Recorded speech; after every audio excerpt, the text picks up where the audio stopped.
You've got two choices here for make ahead. You can either just make the pastry ahead and freeze it, or as I'm going to do over the next couple of days, is I'm going to make the mince pies, cook them, and then freeze them cooked, and then you can just pull them out when you need them to refresh them.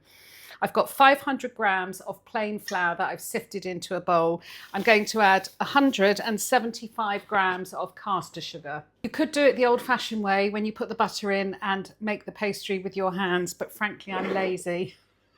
I'm doing mine in a food processor. You want 375 grams of butter, and if you're doing it in a food processor especially, you want the butter as cold as possible. Tip the butter, cube your butter and tip it in. I've just blitzed that a couple of times just to mix it. Then you want the zest and the juice of a whole orange. This is going to make enough for 24 mince pies. Okay, I'm going to squeeze that orange. I'm going to blitz this now until it's like breadcrumbs. I'm going to blitz this until it's like breadcrumbs. I'm going to pour in the orange juice and again, just pulse it until it starts coming together.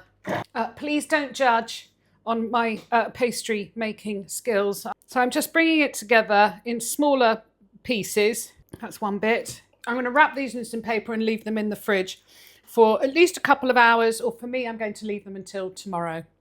Or at this point, you could freeze them. Preheat the oven to 220 degrees.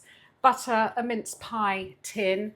I've only got one, so I'm going to have to make mine in batches, but if you've got 2 tins, make 2. In here, I've got 250 grams of full fat, slap you round the face, cream cheese. Don't scrimp on this. This is what's going to make it luxurious.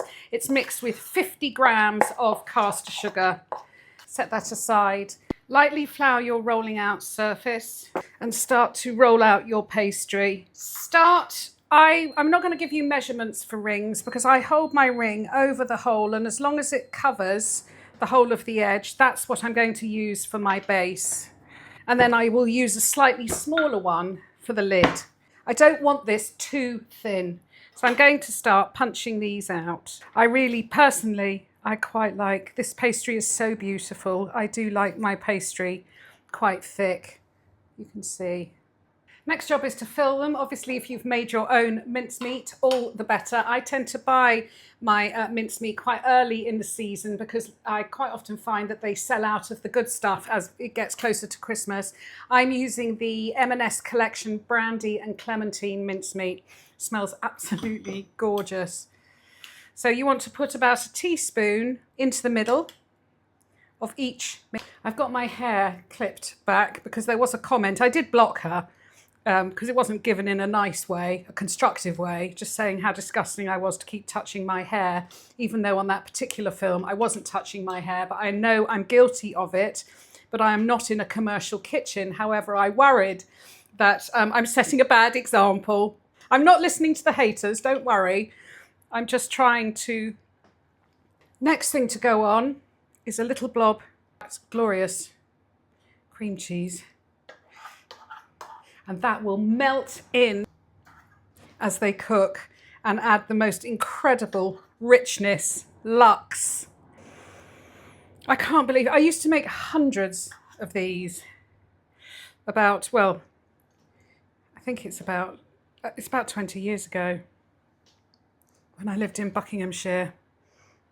Word got out and people kept ordering and I couldn't say no. Next, I'm going to cut out some more rounds to go on top. So cut out with a pastry cutter that is slightly smaller than the one you used for the base.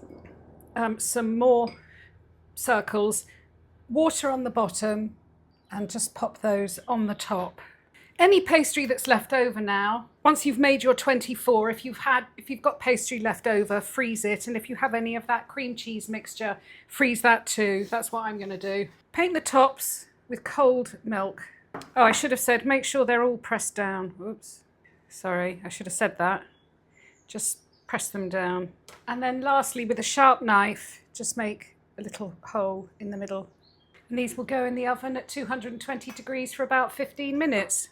Leave them to cool a little bit in the tray, and then after a while, use a round edge knife or palette knife to just pop them out. I'm going to leave those to cool a bit.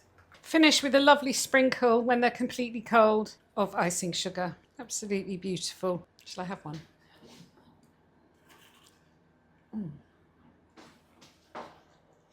I don't know if you can hear that pastry. You can see the cream cheese on the top that's partly melted in.